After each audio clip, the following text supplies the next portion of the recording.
Let's look at a custom katana from Swords of Northshire.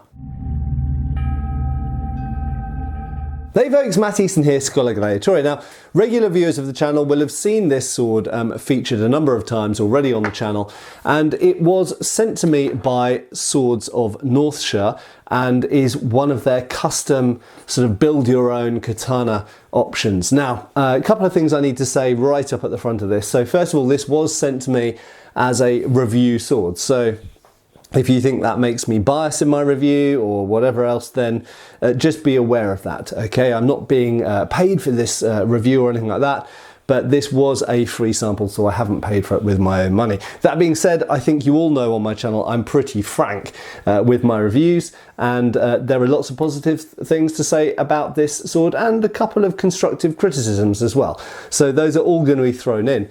The other thing I should point out, as I've just mentioned, is that this is one of their custom sort of build your own sword, build your own bear, build your own sword, build your own katana options. So that is an absolutely fantastic feature, and I have to say that probably it wasn't that long ago that I became aware that this was actually a thing that some of the traditionally made katana sellers out there were actually doing. This is a katana, incidentally. I know that in recent videos I've been quite pedantic about saying Japanese sword rather than always referring to katanas, because obviously lots of Japanese swords were not katanas, they were other things like tachi or whatever. But this is a katana, and it is, you could say, more or less in the Edo style. That being said, I specifically chose fittings and details, including the blade as well, to try and make the sword look as much like a more of an old-fashioned katana as possible, particularly in my choice of the tsuba and in my choice of the blade. But I'll talk a little bit about that in more detail as I get into the video. The other thing to mention as well is that I will use a mixture of Japanese and, shall we call them, layman's terms, so kind of English terms. So I will refer to the hilt, for example, sometimes, or the blade. I won't necessarily always use the Japanese words, but when I'm being a bit more specific, I may indeed use the Japanese terms. So the first thing to say about this sword is I chose the 1095 differentially hardened blade option. The reason I went for that is that they did offer me other options. I could have gone for a pattern welded blade, or indeed I could have gone for a 1060 blade or something like that, but clearly 1095 is a higher carbon content than 1060, so it tends to produce harder, tougher blades, more durable blades.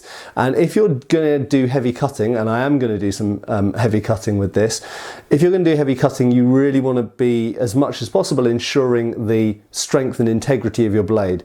Now, the pattern welded blades look very, very nice, and they may be right up your street, but personally I wanted something that I could, whilst it does have a differentially hardened blade and is around 60 Rockwell at the edge and less than that, say 45 Rockwell at the back, so it is clay tempered, but 1095, bit more reliable, you know what you're getting, and frankly the pattern welded blades, it's not like that they are necessarily more accurate to original old tamahagane traditionally made Japanese swords using Japanese steel. In fact, you know, the pattern welded blade is just as different from that as the 1095 blade is, but the 1095 blade is made, in other terms, it is made traditionally, and the performance you can expect from it, assuming that the heat treatment and everything else is good, then the performance you get out of a 1095 blade should be as good, perhaps even in some cases better, than one of the than an old antique Japanese blade, essentially. The other thing to say about the particular blade that I went for is I went for a fairly simple, some might say even boring blade.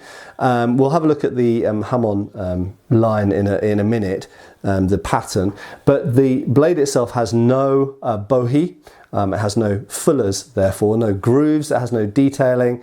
It is a simple, fairly typical katana blade with a fairly normal shaped kisaki or point, and it's got an average kind of amount of curvature.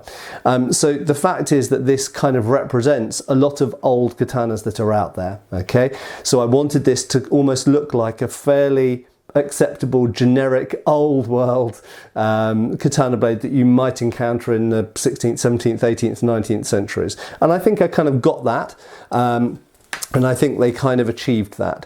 In terms of the actual sori or curve of the blade, it's mostly curved in the middle region of the blade. Okay, so unlike earlier tachi, which often have more curvature towards the tang, it doesn't have that. The tang is fairly in a straight line with the beginning of the blade. The curvature is around the middle, and then the last portion of the blade is fairly straight again. So it's fairly kind of middle ground. It's fairly typical of lots of later period katanas that we find originals of surviving. So in terms of the proportions of the blade, Swords of Northshire actually offer a whole bunch of different blades in terms of different cross sections, different bohi or fuller, different types of kisaki or point, and indeed different sizes as well. Now, in the case of this particular blade, due to various reasons relating to the pandemic and the fact that that non-regulation, should we say, options were not so much of an option at this time, I decided to go for a fairly standard blade, which is however you want to, the nagasa or the cutting edge is 27.5 inches. So that is measuring it to the hibaki, this brass fitting here, for those of you who aren't aware what a hibaki is, that's 27.5 inches from point to hibaki, and then you've got about another extra inch, taking it to about 28.5 inches in terms of reach. So the cutting edge is 27.5, the full length of the blade in front of your hilt, as it were, is 28.5. So it's a fairly average length actually for a katana, not particularly long. Now we're going to look at the taper of the blade. First of all, the profile taper. So the width of the blade at the where it goes into the hibaki is 31.7 millimeters. Okay, 31.7. Yeah, I know I'm switching between imperial and metric here, but there we go. Metric's a bit more precise, I think, for these small measurements. So it's 31.7 millimeters broad at the base. And if we just go up to just before the kisaki or the transition to the point section, it goes down to 22 millimeters. So you can see that it has a fair amount of profile taper to the blade, which is good. Obviously there's variation in original period katana or other Japanese swords. Some of them taper a lot. Generally speaking, earlier period tachi taper quite a lot. And then certain types of katana, they vary a lot. Some taper, some don't. Some are very broad still at the tip. This particular one has a fair amount of taper to it, and that means that it feels fairly lively in the hand. Obviously, the less width you have up here, it means that the point of balance comes back towards the hand, makes the sword a little bit more nimble and feels a bit more light in hand. In terms of distal taper, so the blade is at the base, again when it enters the hibaki, is 7.6 millimeters, which is good. I've been looking at statistics on original katana blades recently, and that's not unreasonable at all. It's not thin, it's not particularly thick. Some katanas are much thicker than that. But this is, for this type of blade cross section, that's perfectly acceptable. Okay, in the middle of the blade, it actually distally tapers down to 6 millimeters, still quite thick obviously compared to other types of swords, but for a Japanese sword not particularly. And then just before the kisaki or point section, it's down to 5 millimeters, so quite linear in that sense. So it has a fair amount of distal taper in this plane as well as profile taper in this plane, so therefore it's a fairly lively feeling blade. And of course, being 27.5 inches cutting edge nagasa, it's not a particularly big blade, it's not a particularly beefy blade. It's not particularly slender either. I mean, it has a fair amount of authority to it, as most Japanese swords tend to, compared to other types of sword, but it's relatively nimble as well, and has got a nice selection of tapers and I suppose detail to the form of the blade. Now, in terms of the edge geometry, as we'd expect of katanas, it is a single bevel, as it should be, from the medial ridge here straight down to the edge. One thing I would say about sharpness is I did select hand sharpened, and I should say that also about the service you get from Swords of Northshire. They're very, very good, very quick, very efficient. They did everything I asked for, okay, so great service there.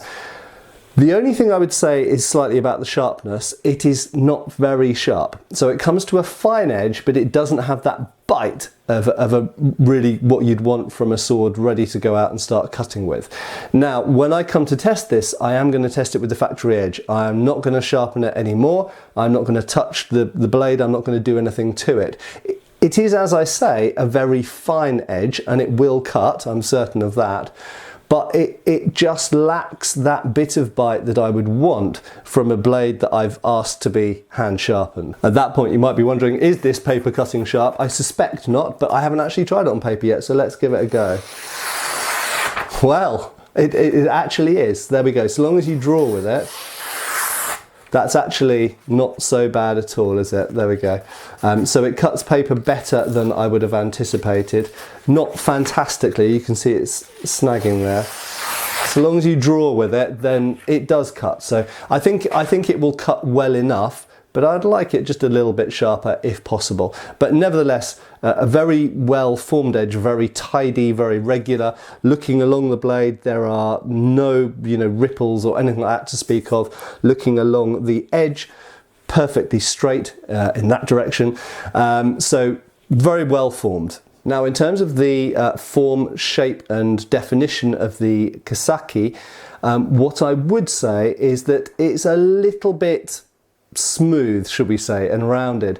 There's no difference in the polish on this section here, which I forget the Japanese name of right now, and in fact the little ridge line that you get down here, which again I can't remember the name of off the top of my head, is not particularly defined in this case, and that line could do to be a little bit more defined. I feel like it was, and it was polished out by the mirror polishing, and it would be nice to see a bit of difference in the polish on the actual Kasaki cutting edge as well. In terms of the hamon, now I suspect that you're not going to be able to see the hamon in this. You can see my bookshelves in the reflection, I think, but I suspect you're not going to be able to see the hamon in this on camera here, but I will try to photograph that and add that in for you. But what I would say is it's nice. It's subtle, it's the shape, it's the pattern that I asked for, and it's not overly done, it's not overly dramatic. It is a real hamon that is accentuated by polishing. It's not something that's etched on or anything like that, and it's quite subtle. You have to look for it, and certain other brands, they stand out like a sore thumb, and some people love that. So it's a matter of personal taste to some extent, but I actually quite like the subtlety of this. It seems to me have more genuine integrity than a hamon which has been overly emphasized with further etching, for example, after the fact. So I think it's a tasteful hamon. Now, in terms of the polished, bear in mind this is 1095 steel, so you're not going to see any other structure or complexity in the steel. It is just homogeneous 1095, but it's a good polish. It's a mirror polish, and that's really all there is to say about it. There is one other constructive criticism, I would say, and I'm struggling to find it now. It's just here, I think. So in my polish, there was, fresh out of the scabbard when I received the sword, when I first drew it out, I looked at the blade and I noticed that it had some scuff marks in the polish, in the middle of the blade, on the flat, on one side. And that's something to be aware of. At the end of the day, these aren't hugely expensive swords. These are pretty affordable, relatively low price swords. But nevertheless, I think that if someone's buying a new shiny sword, they don't want to see scuff marks on their mirror polish. That being said, overall with the blade so far, I'm very happy with it. I'm very happy with the distal taper, the profile taper, the finish, the edge geometry, and I think it has the look of an original katana blade. So I'm actually pretty damn happy with this blade, and I think Swords of Northshire have done a good job. I've seen a lot of replica katanas over my years involved with martial arts, and I would class this as, in this price category, I would class this as a good blade, and as far as I know so far, the heat treatment and integrity of the blade is good as well. So I would say that the blade is good. I'm relatively impressed by it. Now let's talk a little bit about the saya, or the scabbard, if you want to call it that. It obviously is made of wood. It is painted, lacquered, and it has the rattan reinforced section up here, which I think looks particularly nice. Obviously I chose that as part of the customization package, so in terms of the quality, seems to be really good. I really like this mottled finish. I love the contrast of black and red, always have done. Obviously that's a matter for personal taste. In terms of durability, the only thing I would note is I have noticed that it's a little bit prone to chipping. But that's probably always the case with this type of lacquered scabbard or sheath and saya, and there are a couple of spots up here where it's just dinged against things and it has chipped off, exposing the rattan in this case underneath, or it would be wood on other parts of the scabbard. So, you know, something to bear in mind. It's well executed, it's not overly heavy, but it's clearly made of wood, and it's nicely shaped on the inside. In terms of the sago, again, that's one that I chose. You could elect to remove that or undo it. To if you're wearing it, of course, you would use that. It's in the sort of display knot, and I haven't tampered with that because it looks nice, and I could probably never replicate it, not without studying on various websites how to do it. It's pretty much standard par for the course construction, but this is just a little bit of a fancier saya than you normally get with the bog standard sort of katana in this price range. But it's nicely executed, and yep, no complaints from me. I think it's good. Now let's have a little look at the hilt, and obviously again this is the custom katana package. So I've selected all of these parts, and I selected them to appeal to my tastes and what I was kind of going for with this particular sword. And I've actually gone with a theme of flowers, essentially. So we've got little flower emblems down there on the kashira, and there we've got flowers again on the fuchi, also on the manuki, and also in the suba or guard.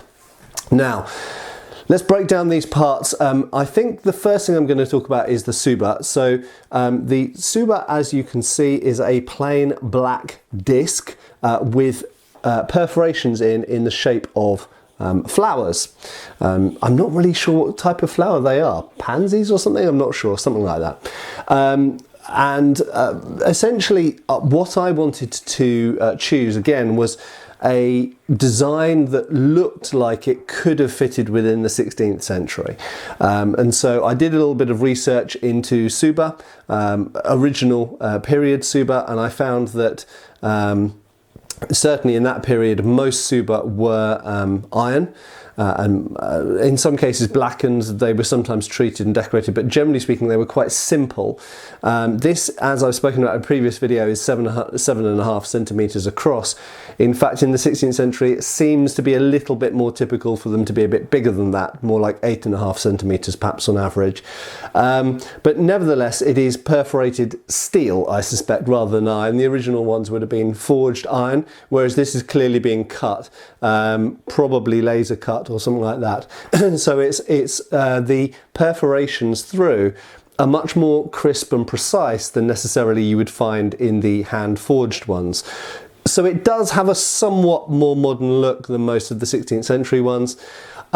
Nevertheless, I think it looks pretty damn good, and I'm very happy with it, and it's all solid. It's got seppa either side, that is the small brass in this case, or copper alloy discs either side, and they're essentially act like washers, spacers. So it's got those either side of the suba, and it's all absolutely rock solid. There's no movement at all. I'll talk about the Hibaki as well in a second, incidentally. So I am happy with that suba, although I think it has a slightly modern look, and I've got one criticism of it, and that is it is clearly steel painted black, and I would prefer it, and I think it would be nicer and more durable if these were treated in some way so that they were kind of forge blackened, or at least chemically blackened, rather than just painted. And in fact, already, just standing this against things, the paint has started rubbing off on one side of the Tsuba here, and it is very clearly bright steel underneath. So cosmetically, I think that it would look nicer if this was created in a way that was more similar to the forge blackened finish of the original examples. Just talking about the Hibaki, relatively simplistically, it's a good basic Hibaki. Now, it must be said that most Hibaki or most replica katana today are brass.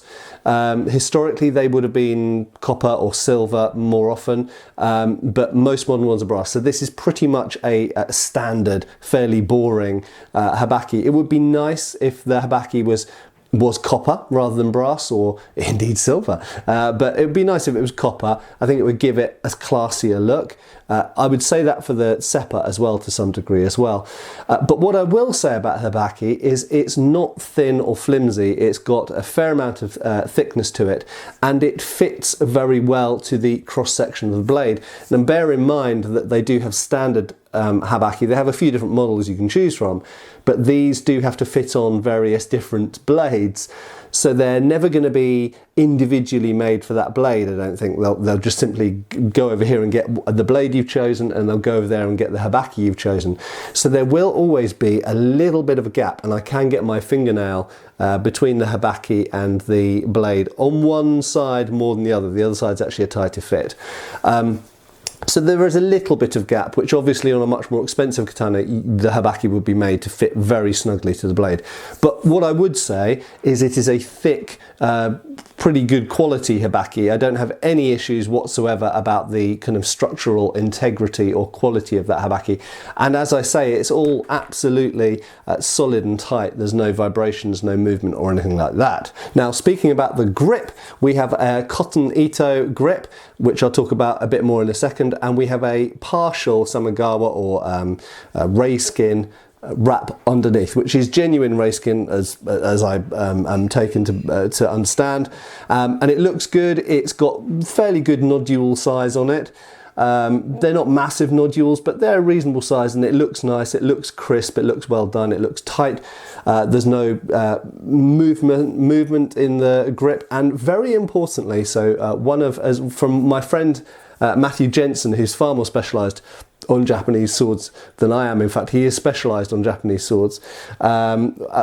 He always comments on the tightness of the wrap, and which I fully understand why. I mean, I've had a few katanas in my life, and there is quite a lot of variation.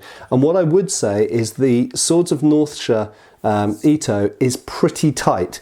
There is a little bit of movement. I can move each of the sort of turns, as it were, or wraps. I can move them slightly, but they're fairly tight. And I have to say, this is a tighter wrap and a more regular wrap than some other brands of katana that I own and that I have access to as well. So it's a pretty good wrap, especially in this price category. It's not silk, it is cotton, but it is pretty tight and it is pretty regular. And you'll notice that the diamond openings there, which show the Samagawa underneath, are fairly regular and fairly small. So I actually think that from this sword, overall, one of the real high points for me personally is the grip wrap. It's very nicely done, and it feels very nice in the hand. It doesn't feel slippery at all, and it's very tight and it doesn't move around. I should also mention that this is double pegged. That is, it's got two Makugi bamboo pegs, one through here, one through here. Now, this is often in the modern world marketed as an additional strength thing. Historically speaking, that's a little bit of a misunderstanding. It's a little bit of marketing in there, because historically, ideally, they only have one peg through most swords, one Makugi, and they sometimes move the holes when they re-hilt the sword or change the length of the tang, or the style of the hilt changes or whatever.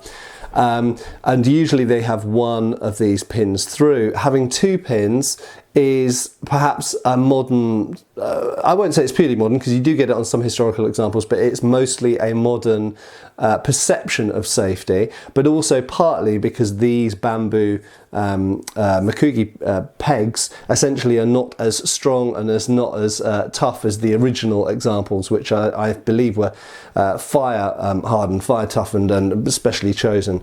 These are more like chopsticks, and very often when you remove these to look at the tang and then put the hilt back on, these will break. And I must say, Swords of Northshire provide you with spare pins, with spare Makugi. So they do actually kind of anticipate this and provide you with spare ones. So they do intend this sword to be dismounted and remounted, and they provide you with those spares should you need them. So anyway, something to be aware of, the fact that you've got those two pegs essentially, or pins there. Now finally, in terms of the fixtures and fittings, we've got the fuchi, we've got the kashira, and we've got the minuki. Okay, and those are things that you choose. Again, it's part of the custom package, so you can choose any style. They've got iron type fittings, they've got bright gold fittings, silvery fittings, sort of antique silver fittings.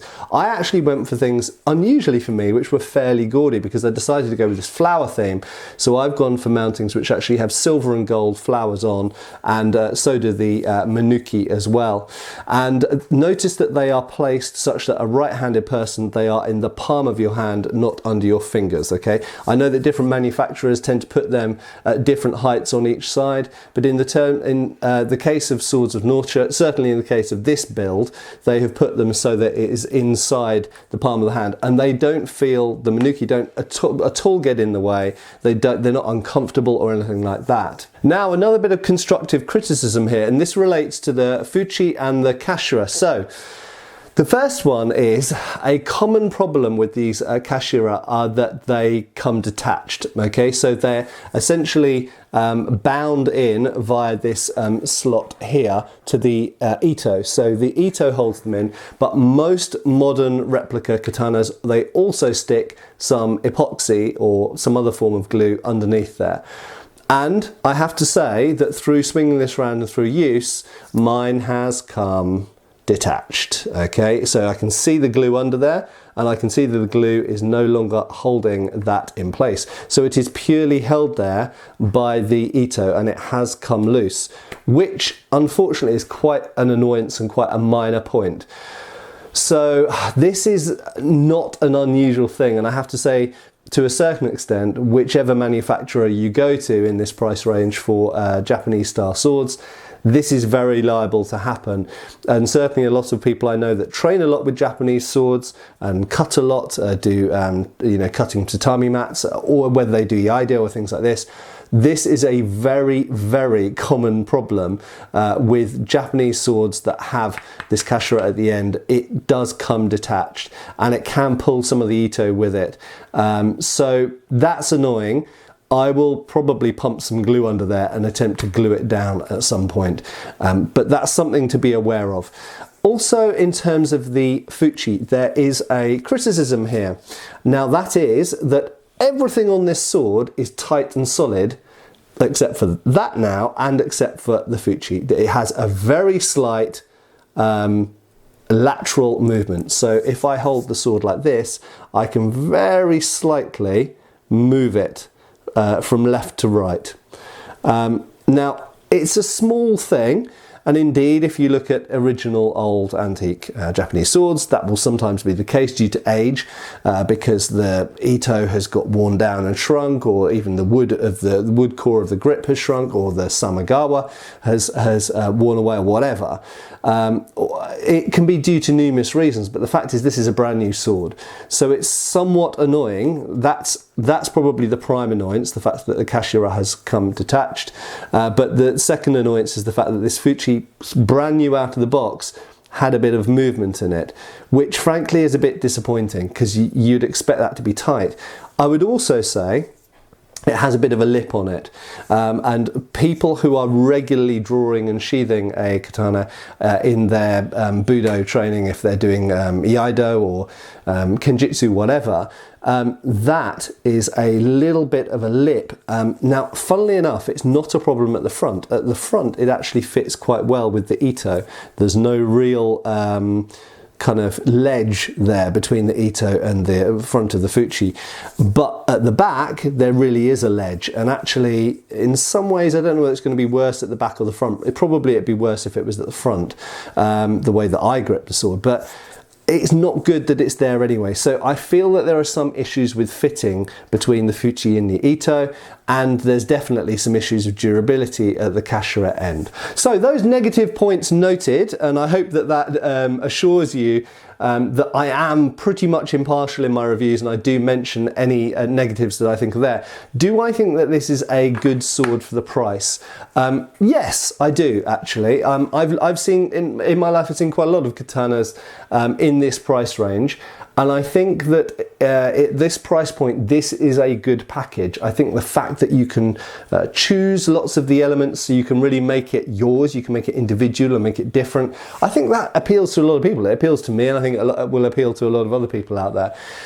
But the basic components of what you're getting are quite good quality for this price. I mean, principally, if we're going to talk about the blade, the blade appears to be very nice quality. I will, of course, in due course be cutting with this. Not in this video, it will come up in another video, hopefully very, very soon. But it's very snowy here at the moment, and it's just not conducive to me being able to do good cutting testing outside.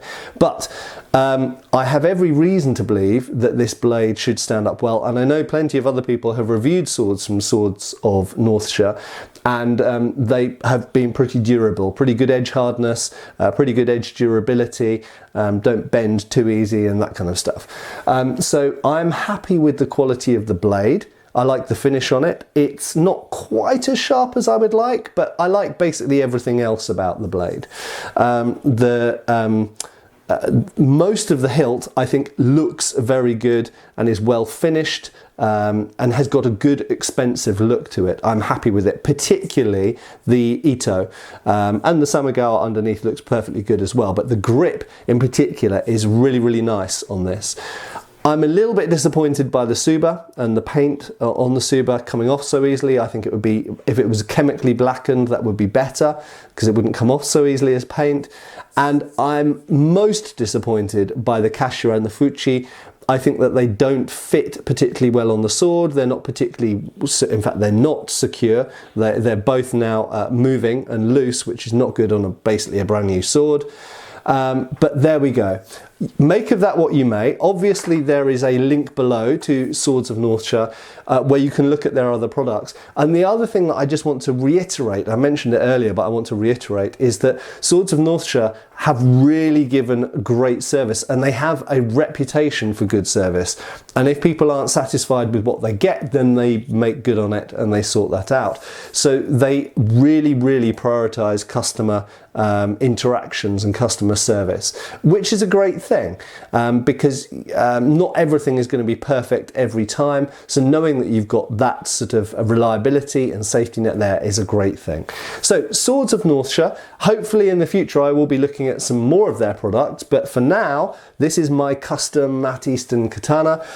If you want to order one exactly like it, then hopefully I've given you enough details about the options that I've chosen to be able to recreate it. But equally you can make one that's completely individually your own as well. And they do things which are more unusual. If you want, you know, odashi or tachi or various other things, then they can do that, and they can do custom orders as well. And they do offer their own version of Tamahagane steel as well. So they do offer some very high-end katanas. They have a very, very big price range, from real budget offerings all the way up to very high-end things. So go and check out their website, linked below. And thanks for watching. I will see you again on Schola Gladiatoria channel for another review or video about something interesting. See you soon, folks.